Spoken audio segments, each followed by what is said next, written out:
waxaan rabaa si qaas inaan ugu mahadceliyo ilaahay subxaanahu wa tacaala iyo xiriirka Soomaalida kubadda cagta ugu horeeya gudoomiyaha xiriirka Soomaalida kubadda cagta dhammaan xubnaha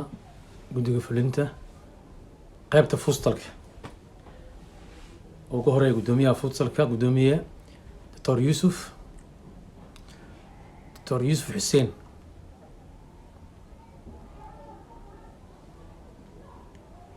sidoo kale waxaan rabaa inaan u mahad celiyo dhammaan ummadda Soomaaliyeed bahda isboortiga qaasatan dadka ay garab istaagay bixitaankeyga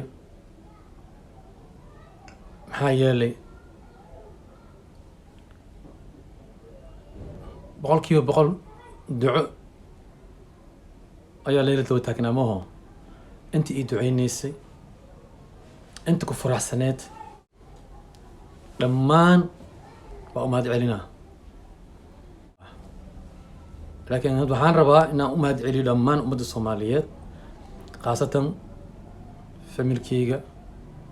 walaasheeda marna hooyadeeda Khadiija Faarax Maxamudiin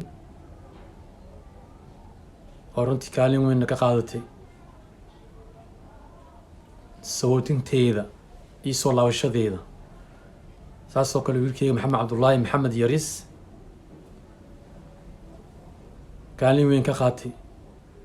si socodkeyga iyo soo noqoshadeyda Dr. Cabdilcasiis Jilaani Cismaan Injineer Cali Cabdiraxmaan Ali Professore Yusuf Ali Seef Axmed Abrona Maxamed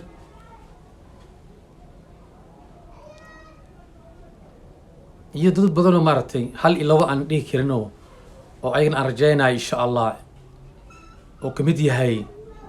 wiilkeyga saaxiibkeyga Qadar Diiriin Aleeya Maxamed Cali Makiin Maxamed Nuur Cumar Jiko walaalkeyga qaaliga ahaa macalinkeygana ahaa saaxiibkeygana ahaa Cabdullaahi Nuur Cumar Morgan macalimiinteeda Cabdullaahi Siyaad Maxamed iyo gudoomiyaheyga marna kabtankeyga Cabdullaahi Faarax Cismaan macalinkeyga Maxamed Cabdulle Faryare macalinkeyga khaaska ah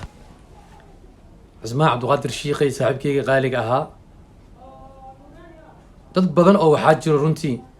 gacan weyn ka geystay kaalin weyn ka geystay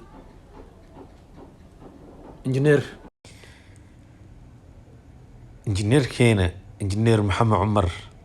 Lacosta maasha Allah xafidullah injineere markii aan ka baxay dalka intaas iyo in ka badan ayagoo ducada haayay ayagoo igu saaciday safarkeyga maasha Allah markii xagga aan tagan kulli